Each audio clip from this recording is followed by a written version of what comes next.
बिस्मिल्लाहिर्रहमानिर्रहीम। अच्छा बच्चों, लास्ट क्लास में हमने पार्शियल फ्रैक्शन खत्म कर लिया था टॉपिक, और मैंने आप लोग को बताया था कि पार्शियल फ्रैक्शन के जो पास्ट पेपर्स में सवाल हैं वो बायनोमियल के साथ आते हैं। There is a combined question of 10 marks, जिसमें पार्ट 1 पार्शियल फ्रैक्शन का होता है और पार्ट 2 बायनोमियल का होता है।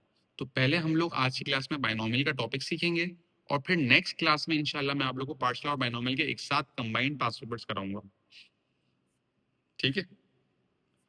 अच्छा बच्चों, अगर मैं बायनोमियल की बात करूं ना, तो बायनोमियल का जो पूरा टॉपिक है उसके दो केसेस हैं।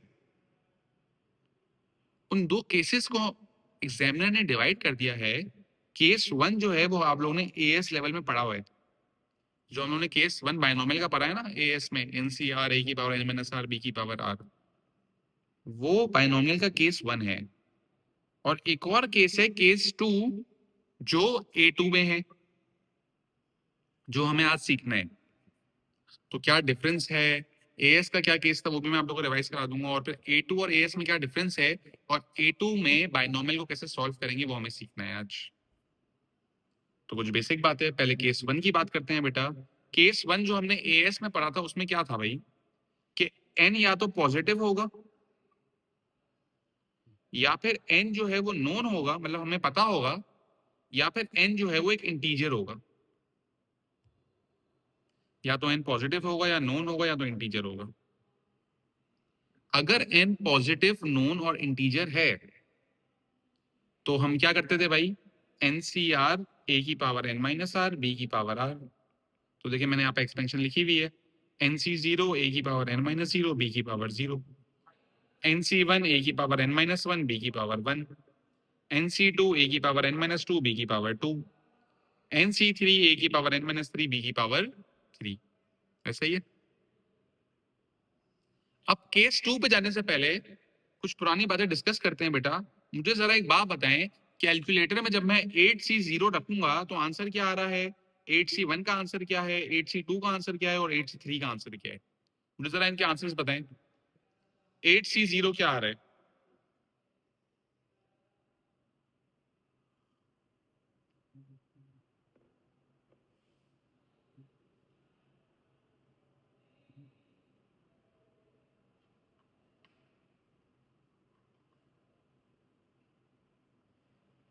8C0 क्या आ रहा है बेटा?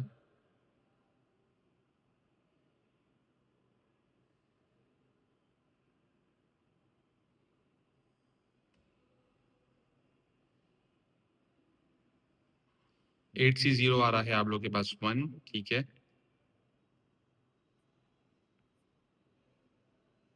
8C1 क्या है बच्चों?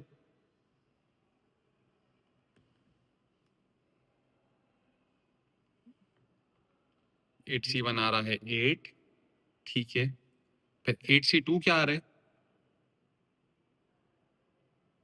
सर 8C2 28 आ रहा है, ठीक है भाई। बेटा 8C3 कितना आ रहा है?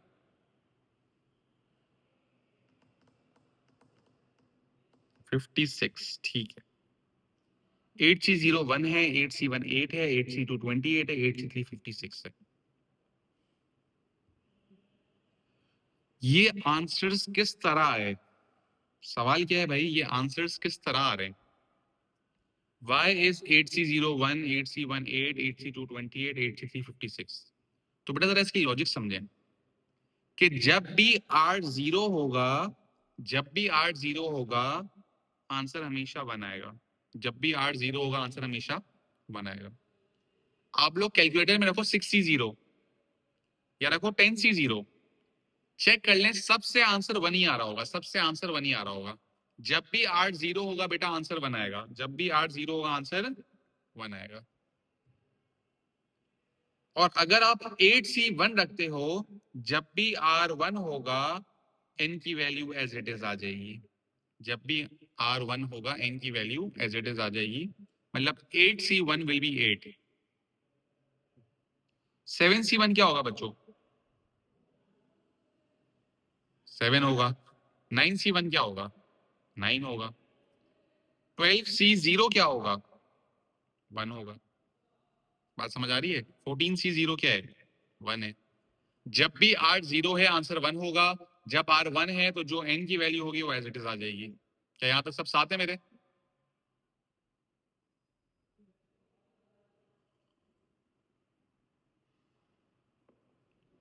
ठीक है, अब इंपॉर्टेंट सवाल, सर 8C2 28 कैसे आया? 8C2 28 कैसे आया? तो बेटा इसकी लॉजिक ये है, R2 है, जो R की वैल्यू है ना उतने नंबर्स न्यूमरेटर में होंगे, उतने नंबर्स न्यूमरेटर में होंगे। तो 8 multiply by its previous number which is 7। R2 है, दो नंबर्स आ गए न्यूमरेटर में, n से शुरू करेंगे और फिर पीछे जाएंगे। तो 8 आया multiply by 7 divided by R factorial, मतलब डिवाइडेड बाय 2 फैक्टोरियल।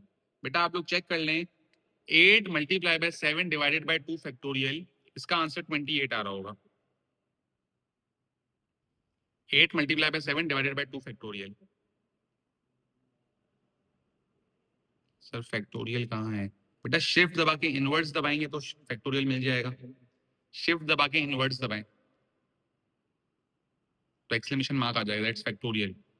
तो 8 multiply by 7 divided by 2 factorial.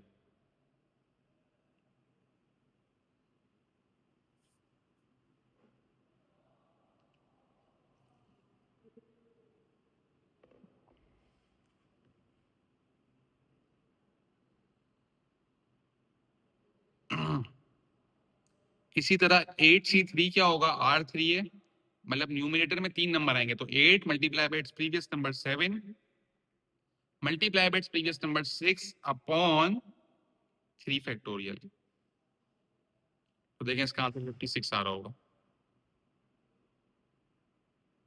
तो अगर मैं आप लोग से पूछूं सेप्टा 8C4 क्या होगा, तो आप लोग क्या बोलेंगे sir? 8 multiply by 7 multiply by 6 multiply by 5, R4 है, 4 नंबर आ गए, divided by 4 factorial, divided by 4 factorial.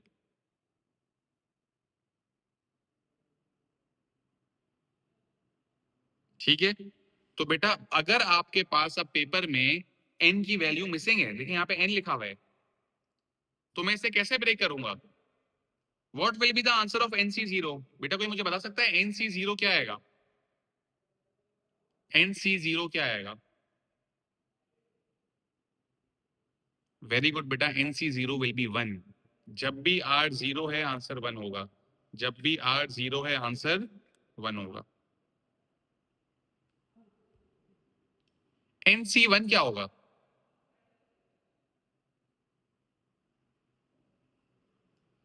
NC1 क्या होगा?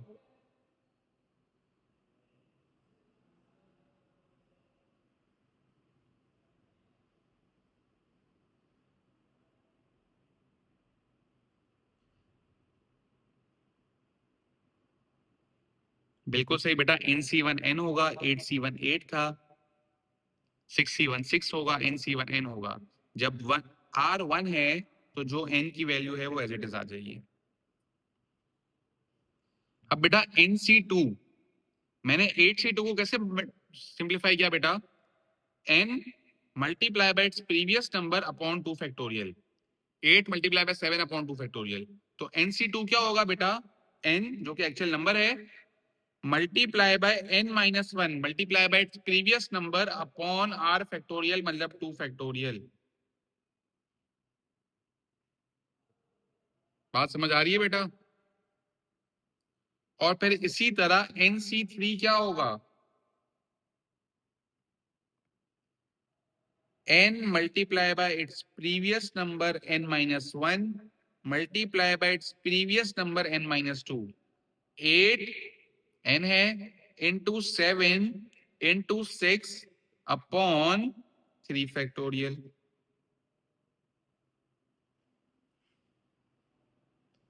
ये समझ आया बेटा किस तरह ब्रेक हो रहा है?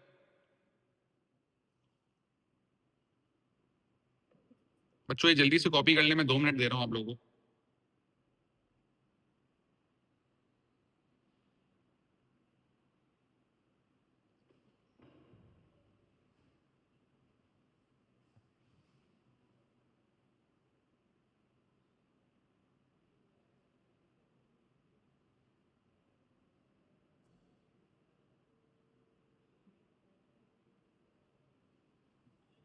तो जल्दी कॉपी करें।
बेटा जल्दी से कॉपी कर ले, शाबाश।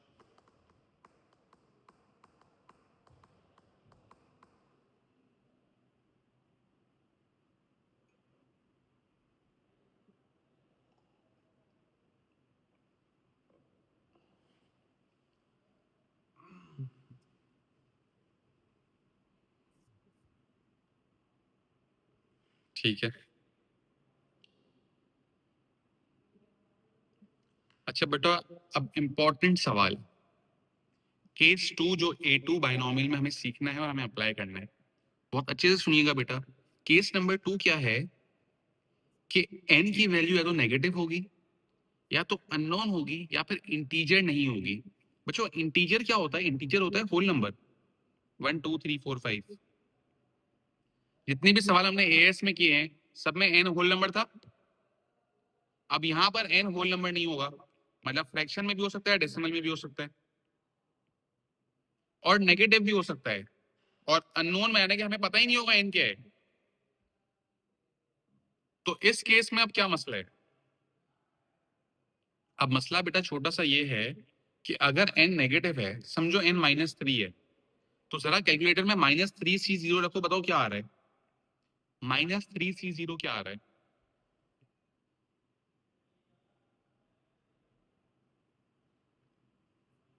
बेटा -3C0 क्या आ रहा है?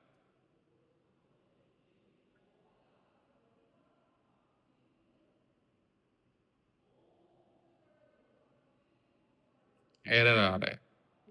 क्या आ रहा है बेटा? एरर। मतलब कैलकुलेटर में इसका आंसर नहीं आएगा। अगर इंटीजर नहीं है, डेसिमल में आ गया, 2.4C1 क्या आ रहा है?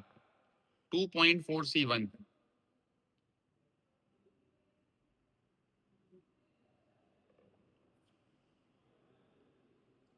ये भी एरर आ रहा है। फ्रैक्शन में आ गया अगर 1/3C2, ये चलो 7/3 कर दो, 7/3C2,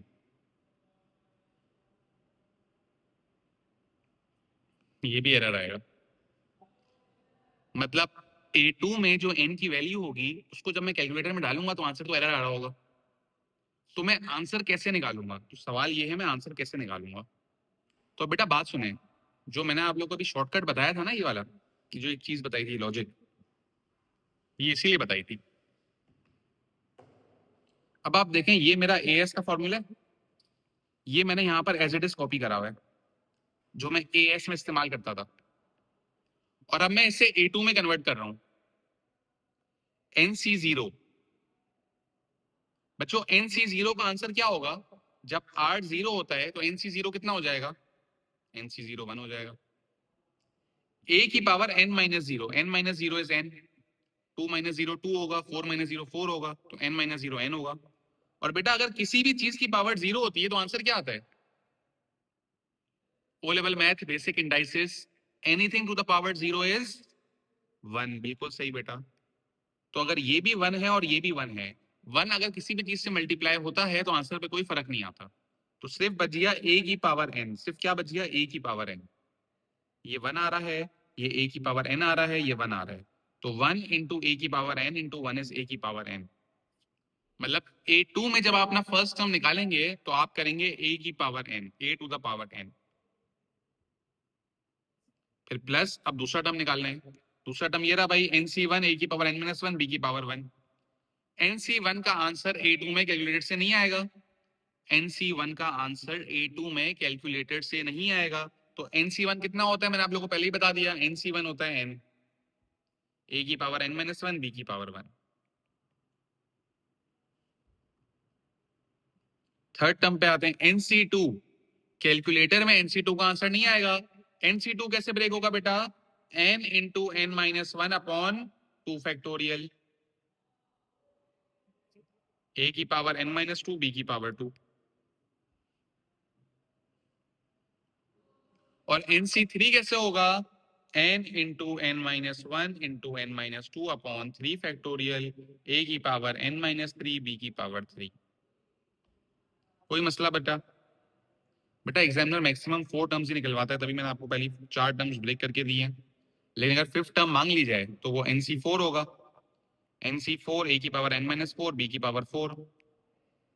तो ये तो सेम ही रहेगा, nc4 क्या हो जाएगा, n into n minus 1 into n minus 2 into n minus 3 upon 4 factorial.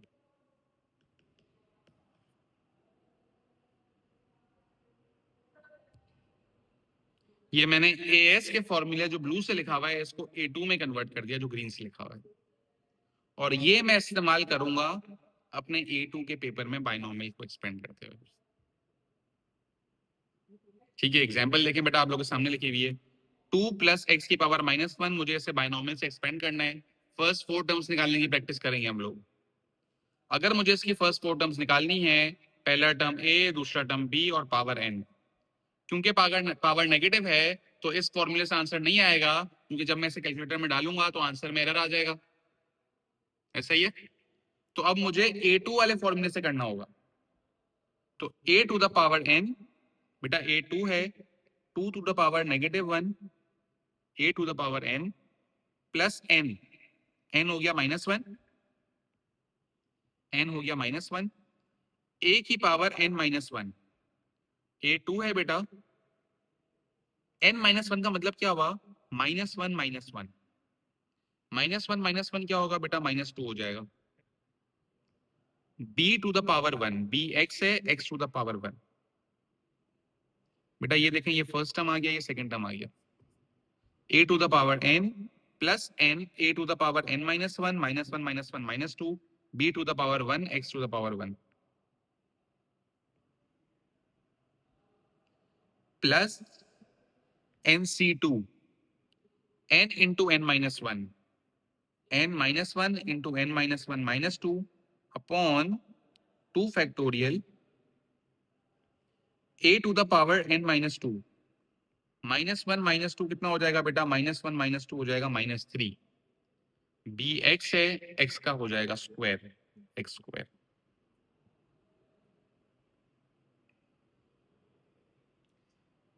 ये फर्स्ट टर्म आ गया, ये सेकंड टर्म आ गया, ये थर्ड टर्म आ गया। फोर्थ टर्म निकालते हैं। फोर्थ टर्म का मतलब हुआ nc3, मतलब n into n minus 1 into n minus 2, -1 into -2, फिर n माइनस 2 का मतलब हुआ -1 -2 -3 अपॉन 3 फैक्टोरियल, 2 की power n minus 3, -1 -3 is -4, x की पावर 3, b की पावर 3, मतलब x की पावर 3। मैंने इस फॉर्मूले को अप्लाई करके बस वैल्यू सब्स्टिट्यूट करी है। बेटा कोई सवाल है तो पूछ लें।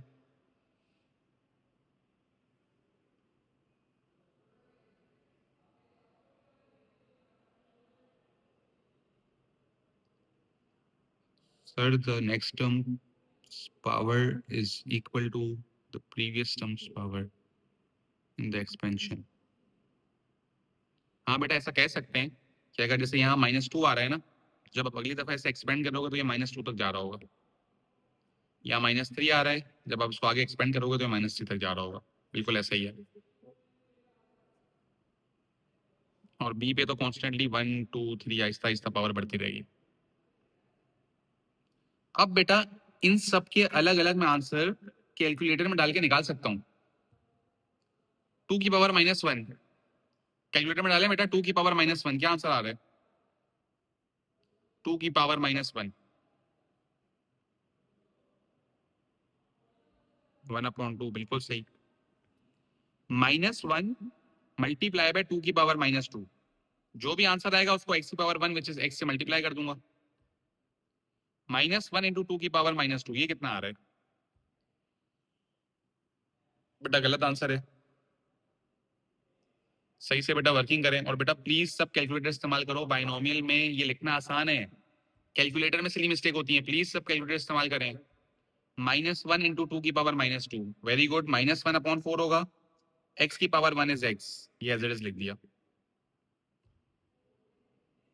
अगले पे आए, -1 इंटू -2 डिवाइडेड बाय 2 फैक्टोरियल। पहले इसका अलग से आंसर निकालो, फिर उसको मल्टीप्लाई कर दो 2 की पावर -3 से। जो भी आंसर आएगा उसको x स्क्वायर से मल्टीप्लाई कर देंगे। -1 इंटू -2 अपॉन 2 फैक्टोरियल, जो आंसर आएगा उसको मल्टीप्लाई बाय 2 की पावर -3, जो आंसर आएगा उसको x स्क्वायर से मल्टीप्लाई करके लिख देंगे 1/8। तो 1/8 x स्क्वायर, 1/8 x स्क्वायर।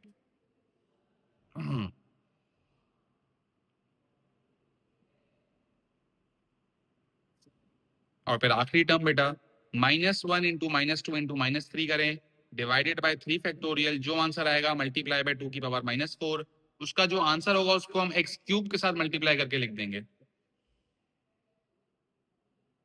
इसका आंसर बताएं बेटा, शाबाश।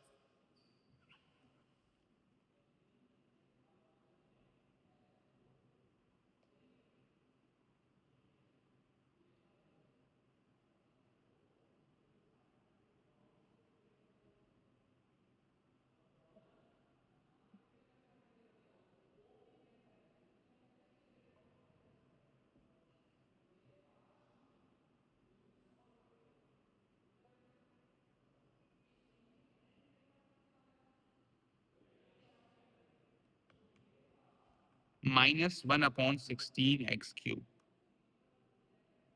बेटा सब बच्चे चैट बॉक्स में रिप्लाई कर देंगे, ये क्लियर है आप लोगों को? क्लियर, ठीक है बेटा। अहमद, हानिया, प्लीज रिप्लाई। क्या ये क्लियर है सबको?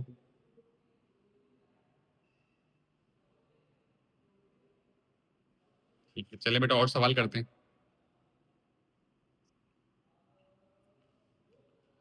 Find the first 4 terms 2 minus x की पावर -2। पहला टर्म a की पावर n। बेटा इसका स्क्रीनशॉट ले लें अगर लेना है तो, ताकि फॉर्मूला देख सको आप लोग।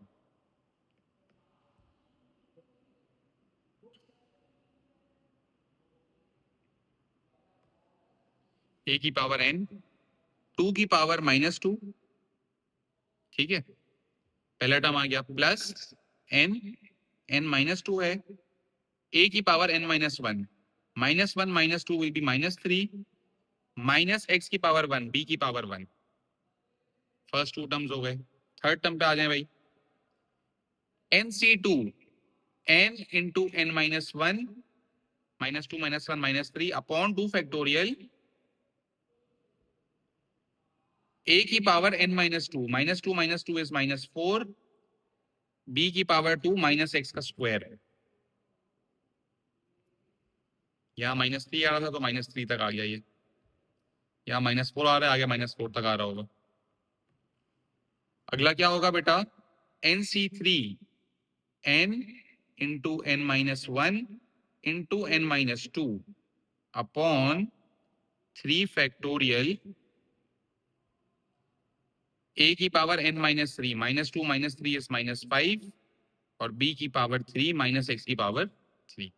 बेटा से सुकून से कैलकुलेटर में डालेंगे, अलग अलग सबके आंसर्स आ जाएंगे। जल्दी से मुझे आंसर बता दें बेटा, जल्दी से मुझे आंसर बता दें।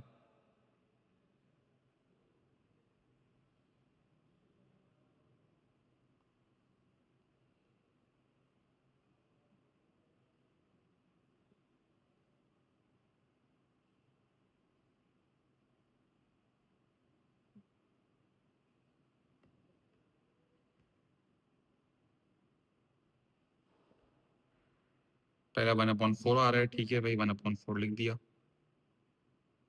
2 की पावर -2 1/4 -2 मल्टीप्लाई बाय 2 की पावर -3। अब क्योंकि यहाँ पे -x है तो x की पावर 1 तो x ही होगा, लेकिन माइनस साइन को मल्टीप्लाई करना पड़ेगा जो भी आंसर आता है। ये कितना आ रहा है? अगर ये आपका आ गया है -1/4 तो -1/4 into -x will be +1/4x। ऐसा ही है ना बेटा, +1/4x इसका आंसर होगा। इसको सॉल्व करें। -2 इंटू -3/2 फैक्टोरियल 6/2 3 1/16 -x का स्क्वायर मतलब x स्क्वायर। बिल्कुल सही, 3/16 ही होगा ना। 3 इंटू 1/16 3/16 -x का स्क्वायर प्लस x स्क्वायर हो गया, तो +3/16 x स्क्वायर। तो ये वाला निकाल लें भाई। -2 into -3 6 into -4 -24 divide by 3 factorial करेंगे -4 आ जाएगा। ये हो जाएगा 1/32। ये हो जाएगा -x³ minus minus plus 4 1 jar 4 8 jar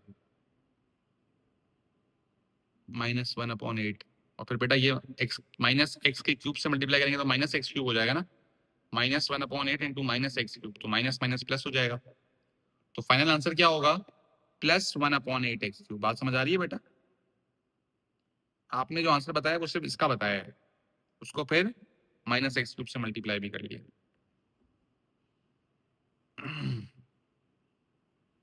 तो मुझे उम्मीद है आप सबको ये क्लियर होगा। प्लीज चैट बॉक्स में रिप्लाई कर दें।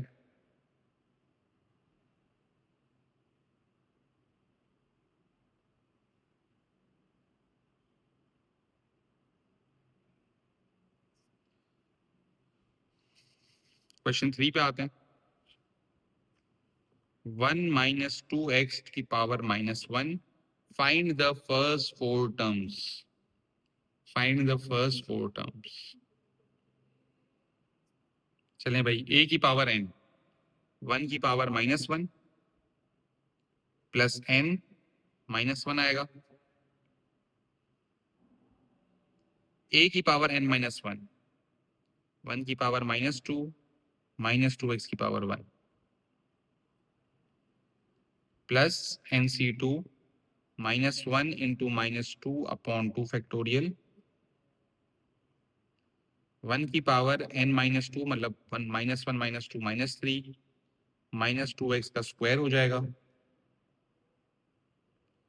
nc3 क्या होगा? n into n -1 into n -2/3 factorial 1 की पावर a की पावर n -3 तो -1 -3 -4 b की पावर 3 -2x का क्यूब।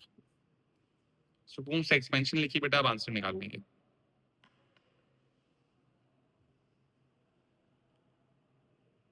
सर आपने एएस में बताया था कि अगर बीच में माइनस साइन हो तो पॉजिटिव नेगेटिव वाला सीन होता है।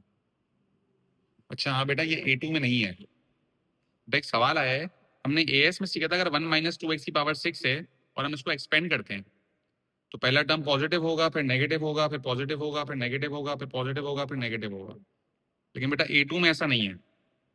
A2 में आप ये डिटरमाइन नहीं कर सकते अगर यहाँ माइनस है तो पहली टर्म पॉजिटिव आएगी, फिर नेगेटिव, फिर पॉजिटिव, फिर नेगेटिव। ऐसा नहीं होगा। ठीक है sir, can we ignore a if it's 1? जी बेटा, अगर ए 1 है तो ये सारी सी बात है, ये सब 1 ही आ रहा होगा। तो इसे अगर आप कैलकुलेटर में नहीं भी लिखो तो कोई मसला नहीं है। 1 की पावर -1 बेटा, 1 की पावर -1 क्या आएगा? 1 आ जाएगा। अब ये तो 1 है, ऐसे लिखने की जरूरत नहीं है। -1 into -2x is +2x। -1 into -2/2 factorial करेंगे बेटा, इसका आंसर आ गया 1। ये तो 1 ही होगा। -2x का स्क्वायर इज 4x स्क्वायर, तो थर्ड टर्म हो जाएगी 4x square. Fourth term -1 into -2 into -3/3 factorial, ये -1 आएगा। ये 1 ही होगा। ये हो गया -8x³ -2x का क्यूब का मतलब क्या हुआ बेटा -8x³। इसे ख्याल से बेटा कैलकुलेटर में डालिएगा वरना आंसर सही नहीं आएगा। फिर minus minus plus plus 8x³। ये बेटा मेरे आंसर्स आ गए। बेटा मुझे उम्मीद है आप लोगों को ये टॉपिक क्लियर होगा। एक आखिरी बात बहुत इंपॉर्टेंट यहाँ पे मैंने लिखी हुई है, a प्लस बी एक्स की पावर n और a x प्लस बी की पावर n। बेटा जब भी आंसर असेंडिंग ऑर्डर में मांगा होगा ना या असेंडिंग पावर्स में मांगा होगा तो असेंडिंग पावर्स में आंसर तभी आएगा जब पहले कांस्टेंट हो और बाद में वेरिएबल हो। देखिए बेटा पहले कांस्टेंट है और बाद में वेरिएबल है, तो पहले कांस्टेंट आया फिर x फिर x² फिर x³ या आहिस्ता आहिस्ता असेंडिंग में इंक्रीज हो रहा है, असेंडिंग पावर्स में आ रहा है। पहले कांस्टेंट है फिर x है, देखिए असेंडिंग पावर्स में आ रहा है। पहले कांस्टेंट है फिर x है तो असेंडिंग पावर्स में आ रहा है। तो जब भी असेंडिंग पावर्स में मांगा होगा पहले कांस्टेंट होगा बाद में x होगा, और अगर डिसेंडिंग पावर्स में मांगा है तो पहले x होगा और बाद में कांस्टेंट होगा। ठीक है, ये एक पैटर्न है, हमेशा ऐसा ही होगा। कांस्टेंट पहले है असेंडिंग में आंसर आएगा, वेरिएबल पहले है तो डिसेंडिंग में आंसर आएगा। अब बेटा इंपॉर्टेंट चीज, एग्जामिनर कहां पे आपके साथ होशियारी करेगा? एग्जामिनर सवाल देगा -x + 2 की पावर -2 और बोलेगा असेंडिंग पावर्स ऑफ x में आंसर दो। तो अगर यहां पर आप लोग बाइनोमियल से एक्सपेंड करके आ गए ना और आप लोग बोलोगे सर हमें 5 मार्क पूरे मिलेंगे, तो ऐसा नहीं है, 0 मिलेगा आप लोगों को। हमेशा बेटा असेंडिंग में आंसर मांगा है तो कांस्टेंट पहले होना चाहिए। तो आप लोग इसे बाइनोमियल से एक्सपेंड करने से पहले क्या करेंगे, इनकी वैल्यूज को स्विच कर देंगे। तो 2 - x की पावर -2 बना देंगे और फिर इसे बाइनोमियल से एक्सपेंड करेंगे। ये हमेशा बेटा चेक करिएगा, एग्जामिनर ने बहुत सवालों में ये करा हुआ है। असेंडिंग में आंसर चाहिए पहले कांस्टेंट होना चाहिए, डिसेंडिंग में आंसर चाहिए तो पहले वेरिएबल होना चाहिए। मैं आपको जब इंशाल्लाह नेक्स्ट क्लास में पास पेपर कराऊंगा तो उसमें भी ऐसे सवाल आएंगे, आप लोग देखना। तो इस चीज का मैं ख्याल रखना है।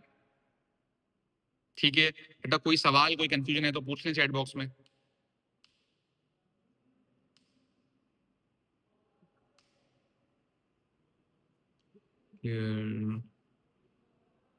ठीक है बेटा, अली आपको क्लियर है?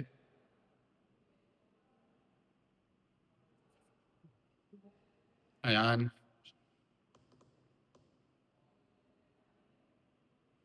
ठीक है बेटा, एक छोटा सा होमवर्क है आप लोगों के लिए। 4 एक्सपेंशन हैं, सबकी फर्स्ट 4 टर्म्स निकालनी है। अच्छा इसमें स्पेसिफाई नहीं किया हुआ, तो जिसमें पहले कांस्टेंट है उसका खुद ही असेंडिंग में आएगा, जिसमें पहले वेरिएबल है उसका खुद ही डिसेंडिंग में आएगा। मैंने आंसर्स भी यहाँ लिखे हुए हैं बेटा, आप लोग सब ये चारों सवाल अटेम्प्ट कर लेना। नेक्स्ट क्लास में हम लोग ये चारों सवाल डिस्कस करेंगे अगर आप लोग आंसर गलत होंगे तो, वरना फिर हम लोग आगे पास पेपर्स पे चले जाएंगे। ठीक है,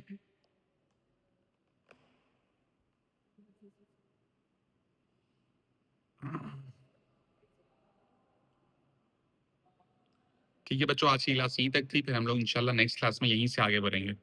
अल्लाह हाफिज़ बच्चों, अपना ख्याल रखिएगा आप लोग।